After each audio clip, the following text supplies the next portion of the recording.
नमस्ते बच्चों, मैं सपना जैन आपको क्लास थर्ड हिंदी का पाठ 10 पढ़ाने वाली हूँ, जिसका नाम है क्यों जी मल और कैसे केसलिया। तो चलिए शुरू करते हैं। 10 चैप्टर क्यों जी मल और कैसे केसलिया। इनसे मिलिए, ये हैं क्यों जी मल। बात बात पर पूछ देते हैं क्यों क्यों क्यों। भले ही आपसे जवाब देते बने या नहीं, पता नहीं क्यों। अरे ये हैं उनके दोस्त कैसे केसलिया। ये भी कोई कम नहीं है, मौका लगते ही पूछ देते हैं कैसे कैसे कैसे। भूले भटके कभी दोनों से एक साथ मुलाकात हो गई तो क्यों और कैसे के बीच ही भटकते रहेंगे आप। क्यों क्यों क्यों, कैसे कैसे कैसे, पढ़िए और पता कीजिए। तो अब हम आगे पढ़ते हैं क्यों क्यों और कैसे कैसे के बारे में। गुरुजी नमस्ते, किधर चले। नमस्ते, जरा बाजार जा रहा हूँ। बाजार क्यों क्यों क्यों। गेहूं पिसवाना है इसलिए। बाजार कैसे कैसे कैसे। साइकिल पर। वैसे निकला तो पैदल था, पर थैली देखकर शिवदास ने अपनी गाड़ी दे दी। अच्छा, गेहूं पिसवाना है, क्यों क्यों क्यों। अरे आटा तो चाहिए पिसवाना। कैसे कैसे कैसे, चक्की में भाई। आटा क्यों क्यों क्यों। क्यों भैया, रोटी नहीं बनाएंगे।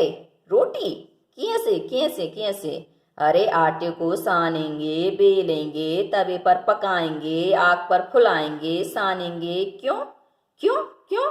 सुनो, सने आटे में थोड़ा पानी रहता है ना, आग पर तपने से यही पानी भाप बनकर बिली हुई रोटी को पकाता है, इसलिए सानेंगे। सानेंगे कैसे कैसे कैसे। तुमने कभी देखा नहीं क्या। परात पर आटा निकालेंगे, चुटकी भर नमक डालेंगे, फिर धीरे धीरे एक हाथ से पानी डालते हुए सानना शुरू करेंगे। पहले पहले सारा आटा बिखरेगा, फिर उसे समेटेंगे और अच्छे से सान लेंगे। समझे। अच्छा, परात पर क्यों क्यों क्यों, कैसे कैसे कैसे। गुरुजी, तुम लोगों की क्यों और कैसे में तो मेरी चक्की ही बंद हो जाएगी। बंद हो जाएगी क्यों क्यों क्यों, बंद हो जाएगी कैसे कैसे कैसे। लेकिन तब तक गुरुजी साइकिल पर सवार फुर्र हो चुके हैं। इस कहानी को लिखने वाली लेखक हैं सुबीर शुक्ला जी। अब आते हैं हम अभ्यास प्रश्न पर।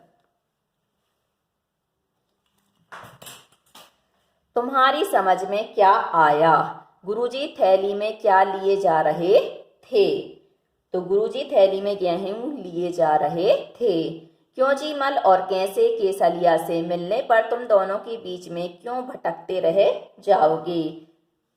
क्यों जी मल और कैसे केसलिया से मिलने पर हम दोनों के बीच में इसलिए भटकते रह जाएंगे क्योंकि वे दोनों अपने बेकार के प्रश्नों क्यों क्यों क्यों और कैसे कैसे से हमें उलझाए रखेंगे।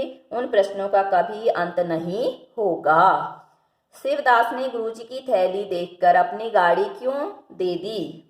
तो शिवदास जी ने गुरुजी की थैली देखकर अपनी गाड़ी इसलिए दे दी क्योंकि उन्हें गुरुजी के बुढ़ापे पर दया आ गई। उन्होंने सोचा गुरुजी गाड़ी पर गेहूं आराम से ले जाएंगे। रोटी एक नाम अनेक। रोटी को अलग अलग जगहों पर अलग अलग नाम से पुकारा जाता है। कुछ और नाम पता करके लिखो।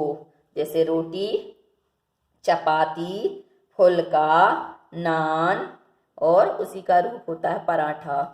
तुम्हारे घर में आटा सानने को क्या कहते हैं। आटा गूंथना, आटा लगाना, आटा मलना या कुछ और।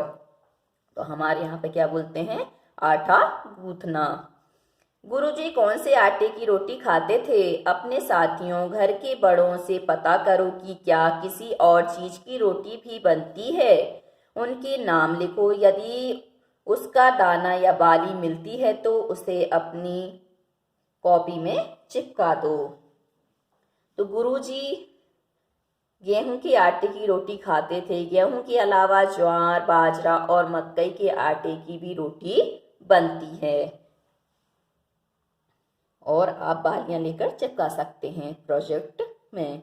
रोटी क्या ऐसे बनेगी। आटे को सानेंगे, गेहूं को पिसवाएंगे, आग पर फुलाएंगे, तवे पर पकाएंगे, चकले पर बेलेंगे, गरम गरम खाएंगे, नहीं तो फिर कैसे। तो यहाँ पे जो इसका क्रम दिया है वो अलग दिया है, अब हम इसको सही क्रम में लगाएंगे। तो फिर कैसे सही क्रम में बताओ। तो इसका सही क्रम होगा, गेहूं को सबसे पहले हम क्या करेंगे, पिसवाएंगे, फिर आटे को सानेंगे, फिर चकले पर उसकी लोई बनाकर बेलेंगे, फिर उस रोटी को तवे पर पकाएंगे, फिर उस तवे पर पकाने के बाद आग पर फुलाएंगे, फिर क्या करेंगे, गरम गरम खाएंगे। अगला है, गुरुजी ने कैसे केसलिया को समझाया कि आटा कैसे साना जाता है। अब तुम घर पर किसी को रोटी बेलते देखो और लिखो कि रोटी कैसे बेली जाती है। तो अपनी माता जी को रोटी बेलते देखो और उनका जो तरीका है उसको हम बता सकते हैं। जैसे सबसे पहले आटा साना, सानने के बाद उसको रखा, फिर बर्तन लिया, फिर लोई बनाई, लोई बनाने के बाद उसको बेला, बेलने के बाद फिर तवा गरम हो गया तो उस पर डाला, फिर पलटा, फिर उसको तवा को हटाकर गैस पे सेंका तो रोटी फूल गई। उसके बाद हमारी रोटी तैयार हो गई। रोटी बनाने के लिए कितना कुछ काम करना पड़ता है, जैसे सानना, बेलना आदि। पता करो, लिखो कि इन्हें बनाने के लिए क्या करना पड़ता है। जैसे चाय बनाने के लिए, सब्जी बनाने के लिए, दाल बनाने के लिए, हलवा बनाने के लिए, लस्सी बनाने के लिए। तो सबसे पहले हम चाय बनाने के लिए बर्तन में पानी लेकर उसे गैस पर चढ़ाते हैं। पानी जब गर्म हो जाए तो उसमें चाय पत्ती डालते हैं। उबाल आने पर उसमें चीनी और दूध डालते हैं। थोड़ी देर उबालने के बाद चाय को कप में छन्नी से छान लेते हैं। अब है सब्जी बनाने के लिए। तो सब्जी को अच्छे से हम क्या करते हैं, धोते हैं, फिर सूखे कपड़े से पोंछकर उसे काटते हैं। फिर गैस पर कढ़ाई रखकर उसमें थोड़ा सरसों तेल या रिफाइंड तेल डालते हैं। तेल के गर्म होने पर उसमें प्याज, हरी मिर्च डालते हैं। जब दोनों गुलाबी हो जाएं तो उसमें क्या करते हैं, कटी सब्जी डालकर भूनते हैं। फिर मसाले हैं जो हमारे धनिया, जीरा, हल्दी, काली मिर्च आदि के पाउडर और नमक डालते हैं। थोड़ी देर तक भूनकर उसमें पानी डालकर ढक देते हैं। पक जाने पर उतार लेते हैं। इस प्रकार हमारी जो सब्जी है वह तैयार हो जाती है। अब है दाल बनाने के लिए। दाल बनाने के लिए दाल को अच्छी तरह धोकर प्रेशर कुकर में डालते हैं। फिर उसमें पानी, नमक और हल्दी डालकर उबाल लेते हैं। उसके बाद कढ़ाई में घी, जीरा, प्याज, हरी मिर्च और अन्य मसाले डालकर उन्हें पकाते हैं। जब ये सारी चीज़ें अच्छी तरह से पक जाती हैं तो उसमें उबली दाल डालकर गैस पर से उतार लेते हैं। इस प्रकार हमारी जो दाल है वह स्वादिष्ट बन जाती है, खाने योग्य हो जाती है। हलवा बनाने के लिए कढ़ाई की आंच पर रखकर उसे अच्छी तरह गर्म करते हैं। फिर उसमें घी डालते हैं।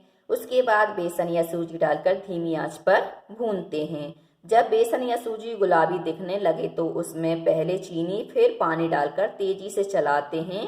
गाढ़ा होने पर उसे उतार लेते हैं। इस प्रकार हमारा हलवा तैयार हो जाता है। लस्सी बनाने के लिए दही को गहरे बर्तन में डालकर रई से बिलोते हैं। एक मथनी होती है जिसको हम रई बोलते हैं, मथनी से बिलोते हैं। फिर उसमें चीनी डालकर चलाते हैं। परोसने से पहले उसमें बर्फ के टुकड़े डाल देते हैं। इस प्रकार हमारी लस्सी बन जाती है। अब है दाम। नीचे कुछ आटों के नाम लिखे हैं, उनके दाम पता करो। जैसे मकई, बाजरा, चना। तो मकई 1 किलो दाम 30 रुपये, बाजरा 1 किलो 15 रुपये, चना 1 किलो 40 रुपये।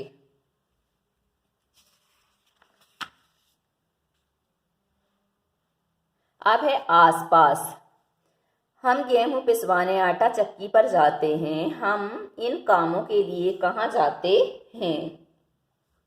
आटा खरीदने परचूनी आटा चक्की की दुकान पर, पंचर बनवाने तो पंचर बनवाने वाली दुकान पर, दूध खरीदने तो मदर डेयरी या हलवाई की दुकान पर, जूते की मरम्मत करवाने तो मोची के पास, सुराही खरीदने कुम्हार के यहाँ, कॉपी किताब खरीदने स्टेशनरी की दुकान पर, बाल कटवाने सैलून पर या नाई की दुकान पर। अपने घर के पास की आटा चक्की पर जाओ और पता करो कि वहाँ क्या क्या पिसता है। आटा चक्की किस चीज से चलती है? दिन में चक्की को कितनी बार रोका जाता है? तो देखो वहाँ क्या क्या पिसता है, तो गेहूं, चना, ज्वार, बाजरा, मक्का, चावल और मसाले। क्योंकि वहां पर उनके पास दो चक्कियां होती हैं, तो वो क्या है, आटा चक्की पर ये अनाज पिसते हैं और मसाले वाले में मसाले पिसते हैं। और चलती कैसे है, तो बिजली से चलती है। और दिन में चक्की को कितनी बार रोका जाता है, तो 4 से 5 बार रोका जाता है, क्योंकि चक्की गर्म हो जाती है। यदि लगातार चलती रहेगी, उसको थोड़ा सा आराम नहीं मिलेगा, ठंडक नहीं मिलेगी, तो चक्की ऐसे में खराब हो सकती है। अब है कैसे बनेगी रोटी। नीचे रसोई की कुछ चीजों के चित्र बने हैं, उन्हें देखकर बताओ कि रोटी बनाने में कौन कौन सी चीज इस्तेमाल नहीं होती। तो ऐसी चीजों का इस्तेमाल किस काम के लिए किया जाएगा, लिखो।